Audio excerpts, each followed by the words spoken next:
Retornamos agora com o programa Mercado e Ação e antes de passar a palavra à deputada Lisiane Bayer, vamos chamar o comentário do Alcebiades Santini, presidente do Fórum Latino-Americano de Defesa do Consumidor. Santini, vamos lá. Hoje vamos comentar sobre uma proposta de um projeto de lei do deputado Marco Tebaldi, de Santa Catarina, que propõe que Estado e município fiscalizem produtos de origem animal. Eu chamo a atenção que esse projeto de lei vem fazer com que a fiscalização desses produtos de origem animal seja terceirizada. O que isto implica na prática? Ou seja, para produtos comercializados no Brasil, a fiscalização de produtos agropecuários serão feitos por veterinários, principalmente veterinários, contratados pela agroindústria. Isto caracteriza um grande retrocesso e uma grande insegurança aos produtos que nós vamos consumir.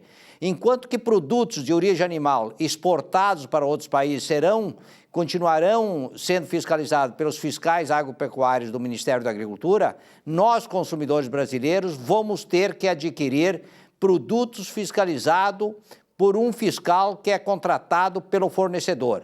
Qual é o grande risco? Primeiro, o fiscal do Ministério da Agricultura recebe em torno de R$13 mil.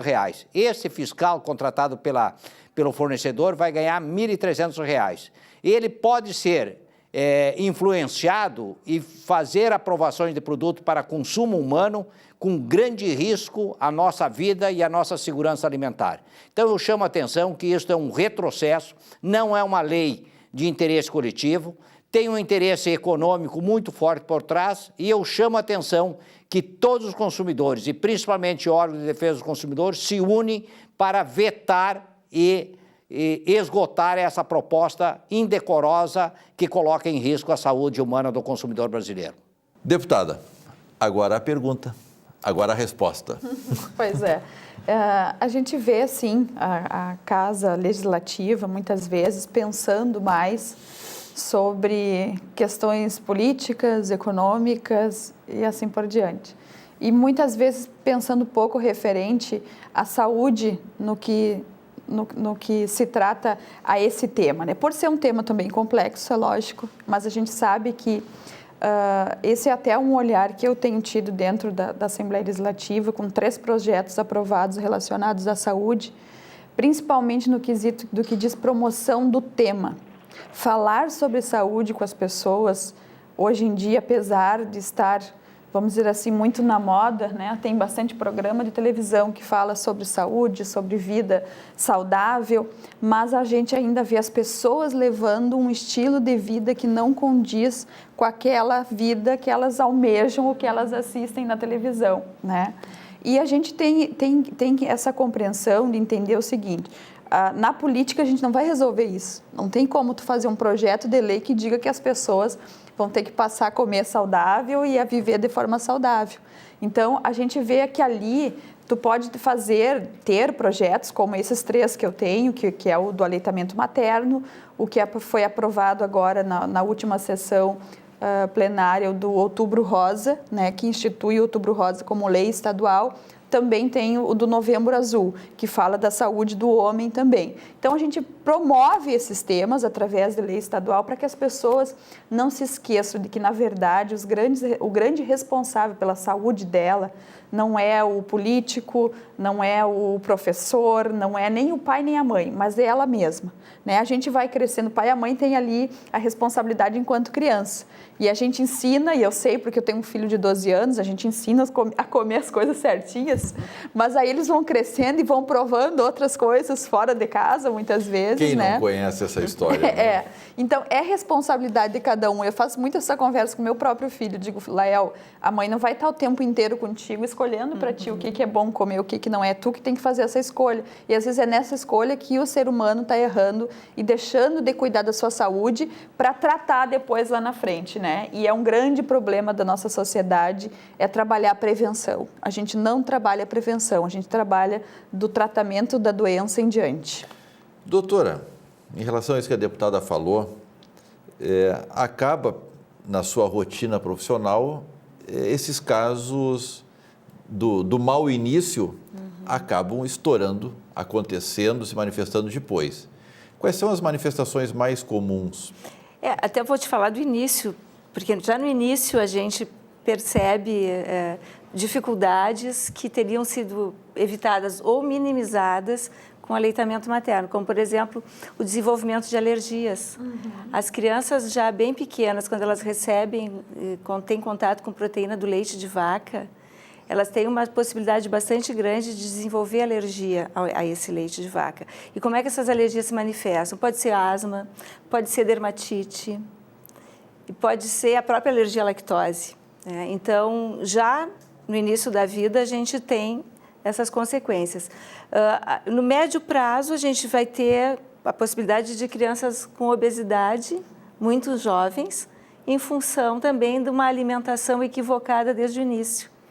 Não é? Com alimentos não adequados ou exageradamente ricos em calorias e não tanto nos nutrientes de proteínas e vitaminas, enfim, que são, às vezes, alimentos muito fáceis de serem adquiridos e consumidos. Então, já teríamos, assim, já no início, né, doenças infecciosas, as gripes mais fortes, as pneumonias, as diarreias na primeira infância, que são decorrentes do não uso do leite materno, muitas vezes. Muito da alimentação correta estava associada à presença constante da mãe em casa, que é a situação do mercado, enfim, o salário só do pai hoje não sustenta mais a família, é necessário os dois, enfim, a mulher também está mostrando uma competência fantástica no mercado e não tem por que estar fora. Mas isso causa dificuldades dentro de casa. Não digo dificuldade, mas uma mudança muito forte. Porque não tem mais a presença da mãe, não tem mais a presença da avó e a empregada não existe mais como existia. Não tem mais uma pessoa que fique ali cuidando e fazendo a comida e dando certo. E as pessoas acabam, então, comendo pela praticidade come-se mal. Não tem o ser prático e comer bem. Tem. Então ensina a receita. Porque a gurizada vai para a lancheria da escola, Mas então... vai no restaurante, eles acabam... Não tem a companhia de um adulto para estar junto e orientar. É que a responsabilidade da alimentação dessas crianças que estão na escola não pode ser só da família. A escola também precisa ter recursos adequados para oferecer para a criança. Então, assim, as creches, as pré-escolas, elas precisam saber o que cardápio adequado se oferece para uma criança pequena, já vai ajudando a família na formação de hábitos saudáveis. As escolas, quando elas têm a merenda escolar precisa ser calculada com uma qualidade nutricional adequada. Eu dei aula há muito tempo cantina, e eu não via salada, por exemplo, com merenda escolar. Pois eu não sei se não tem ainda. Pois é, mas aí Na minha época a gente comia polenta com sardinha, naqueles pratinhos de plástico azul. Então, não tinha nada de equilíbrio. É a falta da preocupação ou por falta de conhecimento, enfim... Da preocupação com relação à alimentação adequada para a criança que recebe a merenda escolar. Ela precisa ser calculada por um profissional que é o nutricionista, de uma maneira que seja equilibrada. Não vamos falar que não tem, porque não temos essa informação. Não sei dizer hoje, mas... E nas cantinas das escolas privadas, eu fico muito preocupada de ver a quantidade de alimentos não saudáveis que são comercializados nas cantinas, e seria uma excelente oportunidade da escola também interferir nessa cantina e exigir a venda de alimentos saudáveis. Pelo menos... A cantina da escola número, né, é um espaço comercial. Ela vende, ela coloca para venda o que vai vender. Mas a escola faz a licitação e aceita o fornecedor que ela quiser. O comércio que está ali não vai botar o que não vende. Mas se a escola... É uma dúvida... Se a família exige da escola, e se a escola ouve a família, e se a escola ensina a família, porque é uma estrada de duas vias. A questão da alimentação das crianças, muitos pais desconhecem os princípios básicos de uma alimentação adequada. Eles precisam aprender, porque eles não comeram adequadamente na sua infância, né? Então, assim, a escola, eu vejo a escola com a obrigação de ensinar tanto as crianças quanto os pais, e os pais, por outro lado, de cobrarem da escola. E aí nós vamos ter cantinas com comida saudável. Porque aí vai ter público para comer essa comida. É só o que tem para comer. Será que os pais iriam à escola cobrar uma cantina saudável? Eu espero que sim. Eu conheço pais que fazem isso. Preocupados com a qualidade de vida dos seus escola responde adequadamente? Filhos. Algumas escolas têm respondido. porque elas estão sofrendo pressão, né? As escolas privadas. As escolas públicas eu não sei. Não sei como é que está a situação. Temos um espaço para a área da educação trazer informação para nós. Em relação à lei da Semana do Aleitamento Materno, quando o governador Sartori sancionou a lei, ele destacou a importância do aleitamento materno e a responsabilidade dos poderes em relação ao tema. O que, eu não tenho esse conhecimento, o que será feito? A semana está instituída. E agora? Lembra aquela história? E agora, José? E agora, José Sartori? E agora, Assembleia? E agora, sociedade? O que será feito? Eu posso... Assim, até eu gostaria muito de parabenizar a deputada pela iniciativa e a bancada socialista, não é que foi? Porque a Semana Mundial, ela existe há muitos anos. E o Brasil, como governo federal, né, tem instituído essa semana. E alguns estados começaram e municípios também, a ter a sua legislação. E o Rio Grande do Sul teve eu acho, um grande ganho para o estado. Então, é uma comemoração já tradicional no mundo, não só no Brasil, e tornando lei no estado. É a primeira semana de agosto, a Semana Mundial. Né? Ela chama a atenção, obriga o estado a parar para olhar, não é? Exatamente. E parar para promover. Então, o que é feito, a proposta da Semana Mundial é chamar a atenção para o tema, é ir para a mídia, não é, deputada? Falar sobre isso, mobilizar a sociedade mais extensivamente naquela semana. E existe a possibilidade de programas contínuos a partir desta semana? Na verdade, sim. Não se pode comemorar o dia da árvore e depois ficar desmatando? Não, claro que não. Eu acredito que a semana, porque programas contínuos existem. Aleitamento materno não dá, assim, muito ibope, porque para muita gente é uma coisa natural, todo mundo deveria saber, ninguém se importa com isso, quando, na verdade, as pessoas não sabem. Então, a semana, ela chama atenção. Exato. Chama atenção para aquelas coisas que já acontecem. É mais ou menos um paralelo, por exemplo, em que o que acontece com o Outubro Rosa. Quem que falava tanto de câncer de mama? Até que os órgãos começaram com uma simples iluminação de um prédio público e começa a se falar sobre o tema. E hoje a gente vê que falar de câncer de mama, por exemplo, não está mais só ligado ao mês de outubro.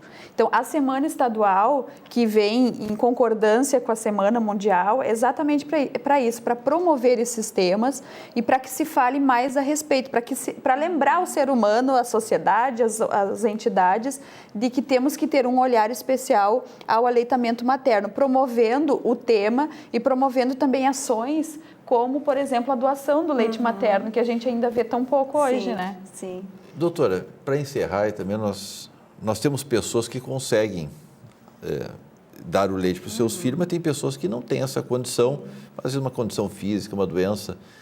Como é que elas devem lidar com o bebê nesse caso? Em princípio, a gente parte do princípio, se a mãe deseja amamentar, ela tem condições. Algumas raras mães não têm condições, assim, de saída, né? Porque tem alguma doença que contraindica totalmente, mas a questão da produção do leite, se a mama é uma mama com a glândula mamária normal, digamos assim, a possibilidade de produção de leite existe. O que às vezes falta é estímulo e entendimento da situação, como é que faz para, né? Então, assim, a gente orienta as mães que não têm, que elas possam usar um banco de leite, que doe leite para o seu filho, e existem alternativas, a mãe que não pode amamentar, existem alternativas de alimentos próprios para bebê que não têm as imunoglobulinas que o leite materno tem, mas tem os nutrientes, a maioria deles, né? Então, já existem substitutos ao leite materno na questão nutricional. Legal. Não podemos excluir ninguém do processo, Exatamente. Né? Deputada, mais uma vez, parabéns pelo projeto de lei. Agradeço a tua presença. Doutora Lilian, prazer receber o nosso programa. Muito obrigada. Volte sempre. Obrigada. Ficamos por aqui agradecendo a sua audiência.